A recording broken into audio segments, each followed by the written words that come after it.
Director general rescue 1112 Sindh के जारी करदा बयान में कहा गया है कि सूबाई वजीर बहालियात मखदूम महबूब जमा की खुसूसी हिदायत पर रेस्क्यू 1112 सिंध की सखर टीम का फ्लड रेस्क्यू ऑपरेशन अमल जारी है।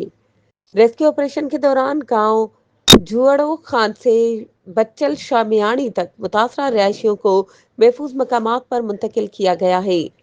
इस ऑपरेशन में मजमूई तौर पर 41 अफराद को बाहिफाजत निकाला गया, जिनमें 11 मर्द, 7 औरतें और 23 बच्चे शामिल थे।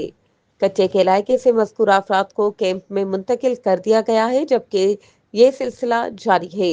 इस मुश्किल घड़ी में रेस्क्यू टीम मुतासरीन को महफूज मकामात पर मुंतकिल करना हमारी जिम्मेदारी है।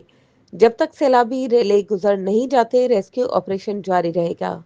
मज़ीद खबरों और अपडेट्स के लिए हमारे चैनल को सब्सक्राइब करें और बेल आइकन को प्रेस करना ना भूलें।